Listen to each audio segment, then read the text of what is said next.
Yes, YouTube, and welcome to Tim's Rainforest room. This week we'll be looking at... What are you doing? What do you mean? What are you doing? What do you mean? It's my channel. Tim's Rainforest room, man. My channel. Okay. Yes, roomies, welcome back to another video. Thanks for joining me. And today's video we're going to do a tour of TimReptile's reptile room, so don't go anywhere. Are we recording? Yeah.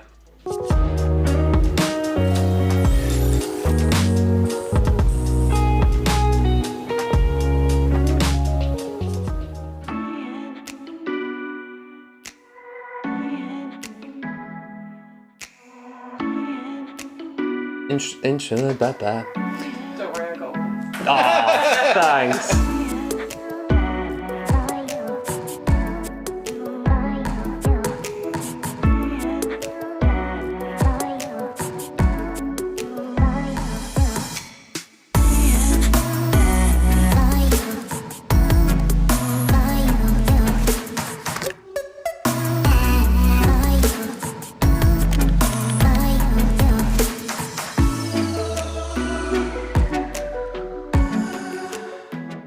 So, welcome to the room.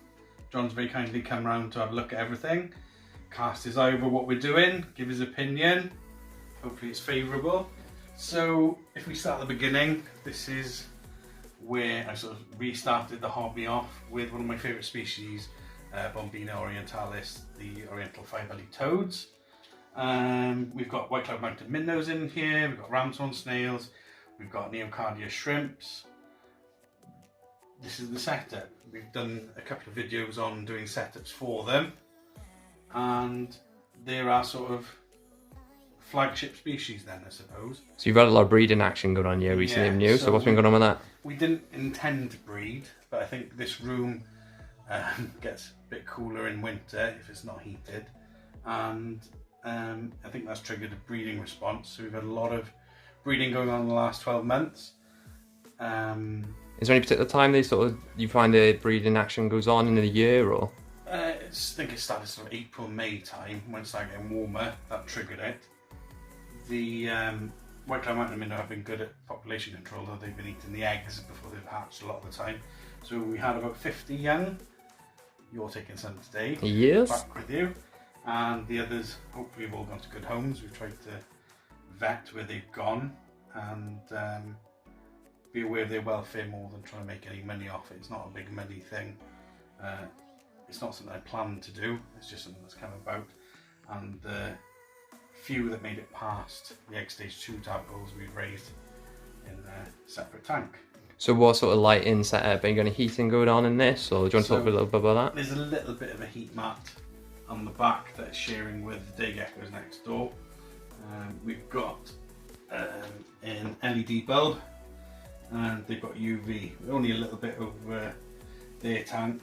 So a lot of people keep them without UV. What percentage UV is that, Tim? That is 10% UV we're using, which you'd think is really high for them, but they're normally quite a distance from it.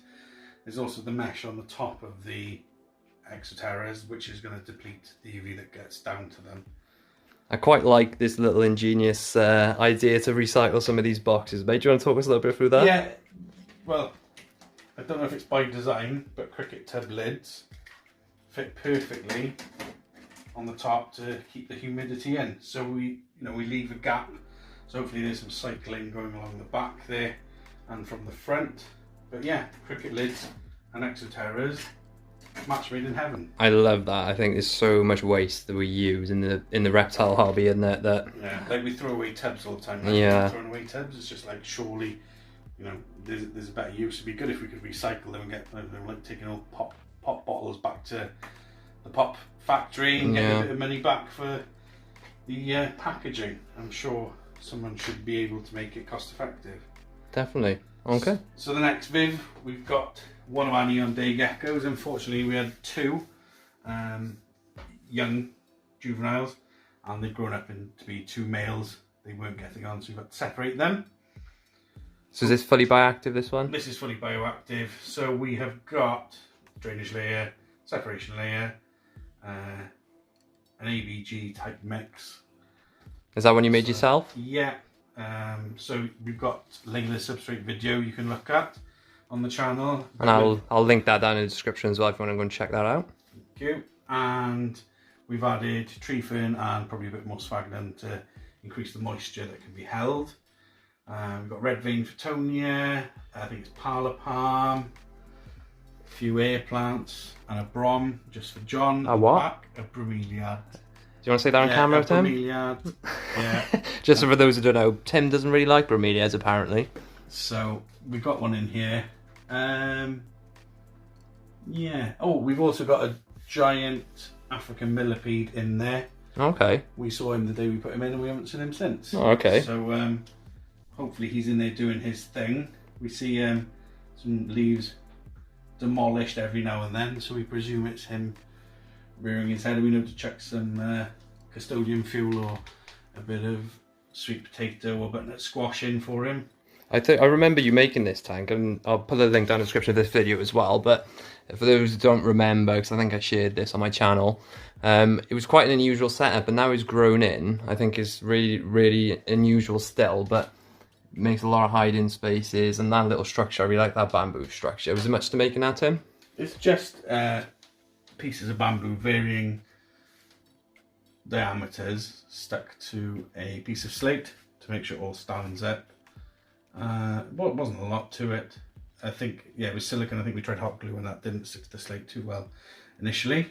So yeah, it's a really nice setup. I like the way the parlour palms are growing in, because funny enough, I can never keep them alive. It must be down to the mix of substrate you've got, because otherwise you need quite a lot of high humidity down there and constantly be moist as far as I'm aware. Yeah, I tend to just plant things out and just gotta roll with what happens really, and you know, if something dies back, it's not to be in that tank, as you'll probably see in the next viv. But sometimes it works, and if it works, keep it going, you know. And I think the Fittonia's done really well in here. It's the only tank we've got any of it in. You can get several varieties.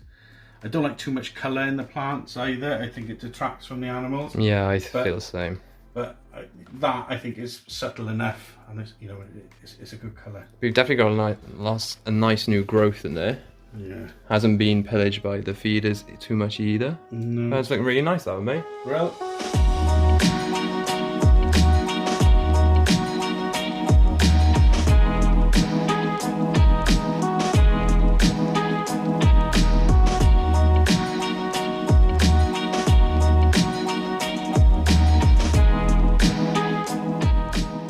So in this exoterra we've got grey tree frogs from North America. I think they go into Canada. They're pretty sure they can freeze solid and defrost. Okay. And they're unharmed. This is to do with the protein on a cellular level. Yeah, they were a bit of an impulse buy, to be honest. Amy and Layla really liked them. I'm not adverse to them. We didn't have any tree frogs. We had this viv spare, so to speak. So we got them. I'm really happy with the background. I like the bits of wood, sort of aquascaping type wood. I can't remember. I think it's a grapevine, is it maybe? I can't remember. It's a bit like a root type of thing. So yeah. Grapevine root. Got an air plant. I've got a Ficus Pamelia in there. What have you got in there, Tim? It's an air plant. So a starter bromeliad, yeah? Okay. And we've got a Ficus Benjamina, not Pamelia, which is lost all its leaves. But I understand when they're stressed, they lose their leaves. So I'm hoping that will come back. They like to be out and about though. They don't tend to hide much. I've got like a little bit of cork there that they could hide behind, but they're always on these branches. Doing something right there. Yeah, so there's splat and splodge. When we did the video for these guys, we only showed the bigger one because the second one was a sort of freebie that was chucked in, and his head sits at a funny angle, so we weren't sure he was going to make it. But yeah, he's putting on weight, he's catching up in size with the other ones, so we're pretty hopeful. Are they anything to do with the milk frogs, Tim? They look quite similar, don't they? No, they've got similar markings. I mean, I think they're significantly cheaper than a milk frog. I really like them. I'd go for these again, try and get CB. These are CB, captive bred. There's probably a lot of wild caught. They're one of those species that are very common in North America, and we're coming on shipments. But then, you know, you've got to deal with parasites and things that are all for captive bred, you know. So you had a little bit of problem with this vid when you first made it. I think it was one of your more recent videos, was it? Yeah, so it was just seeping water out. we didn't water test it before we made it, so there's a video about that. So we had to reseal. It was only a little job, but we'd made the whole thing. Put the animals in when we noticed, we had to take everything out and start at the bottom again. And of course, once you put silicone in, you've got to let it cure, so it was a few days before we could get the animals and all the substrate back in. But yeah, it seems good now. They seem happy, they seem to be putting on weight. Perhaps a little bit too much weight. But, while we're on that point, I think, you know, water testing is a really good idea. I think you learned that lesson just in time, didn't we? I think if you look at the rack above, yeah, I think you're probably glad you learned that lesson then, are you? I know it's a bit of a mess, a lot of this. But if you have a look here, I did water test it, but I thought, oh, I'll just pour a bucket of water in and see if anything seeps out. Poured a bucket of water in, bucket of water started pouring out the sides. So I was screaming for help and everyone had to buy towels and buckets and what have you. And yeah, so that's been fully resealed, water tested again. So what size tank is that, Tim? That is 90 wide, 60 tall, 45 deep. Okay, and what's going in there eventually, or do you not want to say? The rust green snakes, they'll be going in there eventually, but they were so tiny when we got them. They're in a smaller snake-proof tank, hopefully. I'm not entirely sure an Exoterra would keep them in, you know? Yeah, because you had some difficulties with the small geckos you had, didn't you, with the Exoterras? So in the lid of this, where the geckos are, we had to put a lot of filter sponge in, just to stop them going into cracks and crevices. They can get in at the front, and then they can access all the way around. I think people think they come up with the wires at the back where you can close it off, but it's not that. It's like all the way around the rim they can access. So I'm pretty sure that if they could do it, the snakes would definitely get out. So we're going to grow them on in a smaller bib, and eventually they'll end up in here. Hoping to have a water feature for them. They're commonly found near water in their natural range, but if they get too damp, they get like bluish blisters, so you've got to have good ventilation. So hoping the screen top will be enough ventilation. If not, we might have to think about adding a fan or something to help the air circulate. But I think Exoterras are pretty good at circulating air with the vents at the front and the mesh tops. And then we're going to have something in here, but that's a secret for later. So make sure you subscribe to Tim's channel if you want to see what's going to go in there. Yeah, it's going to complement the rough green snakes, hopefully.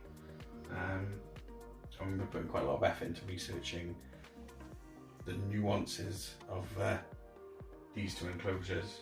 Okay, but you said earlier that you're potentially going to make this look like one setup, even though it's two separate enclosures. Is that right? Yeah, so hopefully we're going to have the water section run between the two. I suppose it would look better if we had custom built glass cages without this sort of void in between. But to be honest, I think it'll look quite nice. I've seen a lot of people with aquascapes do that. There's still a little bit of a gap in between, but they have sort of a mirrored tank sort of things. Yeah, it looks like one scape. I think it's a really good idea. I've never seen that in reptiles or amphibian setups before. Yeah, so we're going to plant them both similarly, and yeah, I think it'll be interesting to see how it works out and how it looks at the end. Definitely, mate. We're looking forward to seeing that one. Yeah, so that's that rack. Oh no, that isn't that rack then.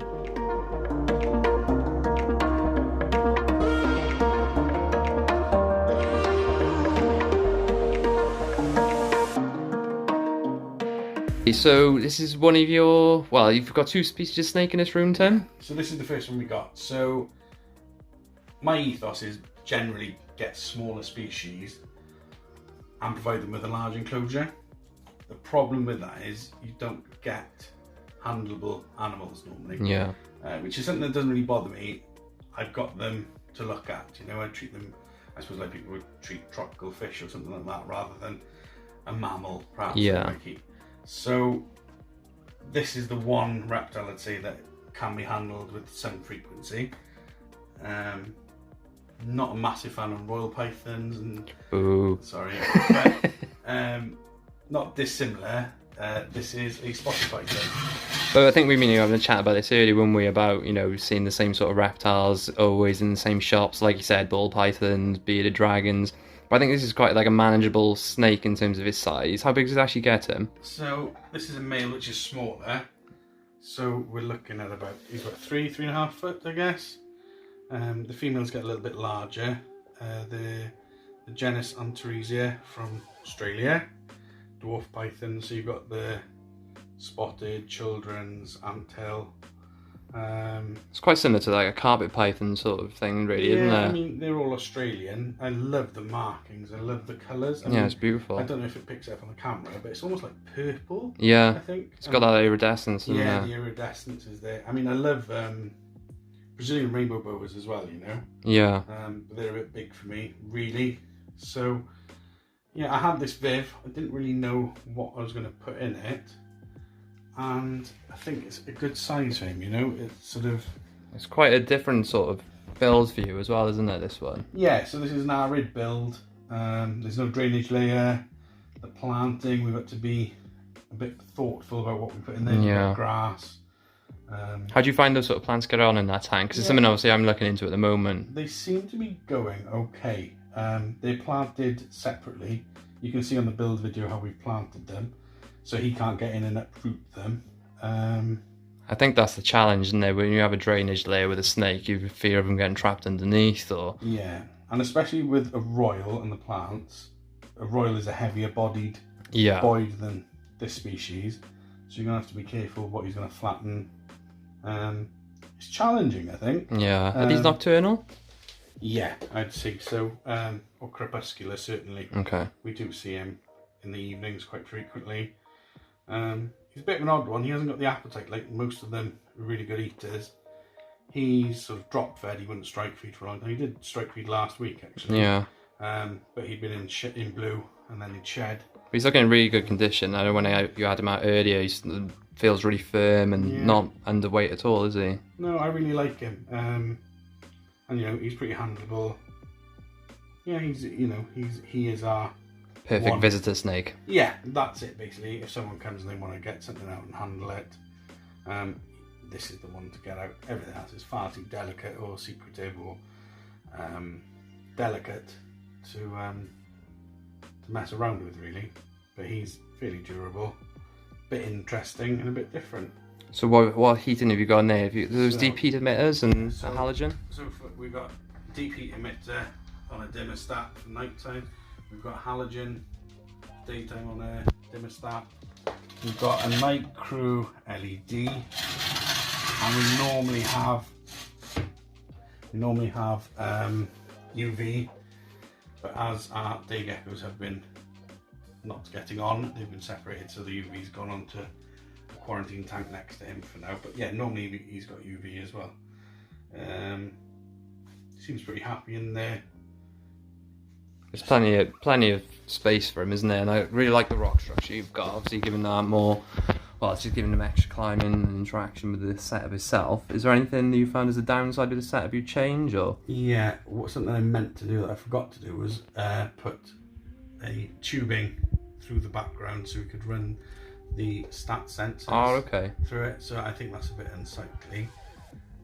We've put card all the way around the back. I quite like that idea. That's something we're going to do on other Vivs as well. Is that for security or just the way that it looks? Just the way it looks, and also makes the animal feel more secure. I think if it's sort of, I don't want to say you need to keep them in a shoebox or something to make it feel secure. But if they haven't got that big open thing that they're looking for a predator coming at them from different angles. And how long you've had him for now? I've had him probably about 6 months now, and I think it was local to me you got it from, was it? Yeah, Reptile Cymru in Cardiff. They were doing deliveries during the lockdown, so... Win-win. Yeah, I couldn't go to the snake, so we got the snake to come to me. So, yeah, really happy with him.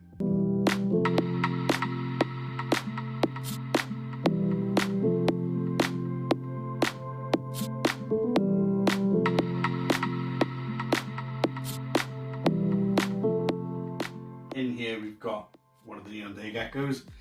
The two males are fighting, so this is very much a quarantine type setup. This isn't how I think you should definitely keep them or anything. It's just doing for now until one of them goes to a new home, John. Oh yeah, I think they'll have a nice new home somewhere. Yeah. So swiftly moving on from that, we've got something I've been waiting decades literally to get. And something I'm really jealous about. These are the rusty green snakes. We've done a video on them and when they turned up. Now, this setup again is a temporary setup because they go in the big Viv that we've looked at. So that's the one we looked at earlier up there, yeah? Eventually. So they are so tiny, it's incredible. They are a few inches long. They're thinner than a bootlace at the moment. if this viv looks like someone's just chucked like the plant bin into a viv, that's exactly what we've done. They need a lot of hiding space, they need the live plants. They're a species that really, I can't see how you would keep it any other way other than bioactively. They don't like to be disturbed, they don't like being handled, they've not played ball today, 2 of them are in sheds so we haven't seen them, we've only seen 1 sporadically. Normally they're out, they're good display animal, they're normally basking, they need the UV.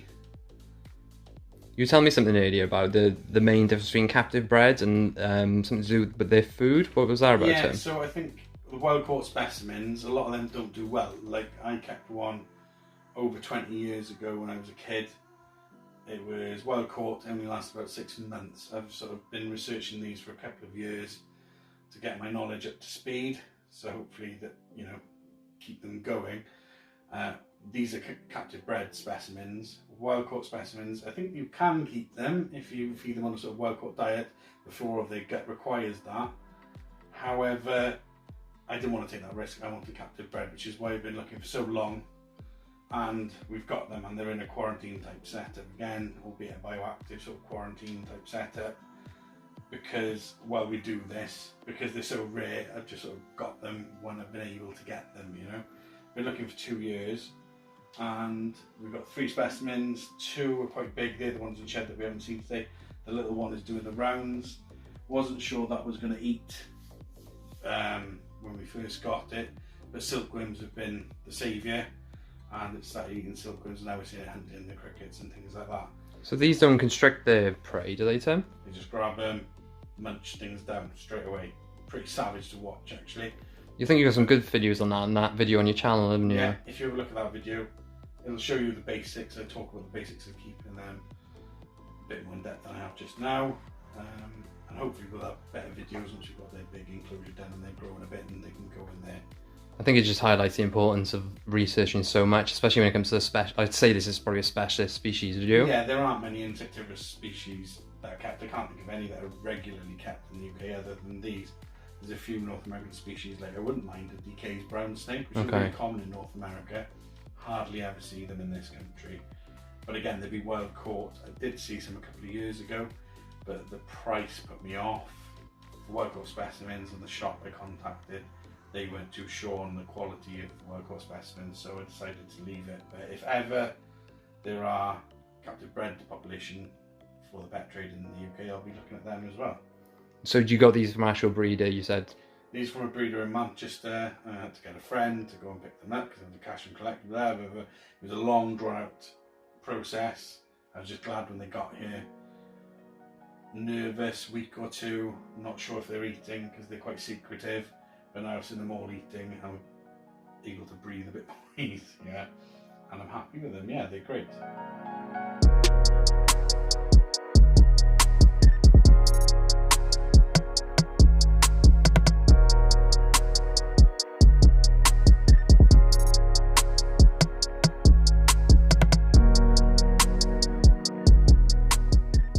Okay, I just want to say a massive thanks to Tim from TimReptile and his family for welcoming me to his home today. We've seen a lot of amazing animals, and thanks to Tim for donating me some animals. So I'll be doing an upcoming video on the fire bellies we've got from Tim as well, so make sure you hit that subscribe button. But also, do you want to tell them where you can find all your details, Tim? Yeah, if you just look for TimReptile, one word, on YouTube, Facebook, Instagram. Not great at the socials, but stick to YouTube, you'll find me.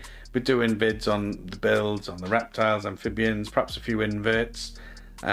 Bit different from the norms and the species we're getting. So if you like that sort of thing, find us, like, subscribe, have a watch, leave some comments. That'd be great. So if you like my sort of content, you'll definitely like Tim's. But I think that's enough from today's video, and we'll catch you in the next one. Say bye, Tim. Bye, Tim. Oh, to them.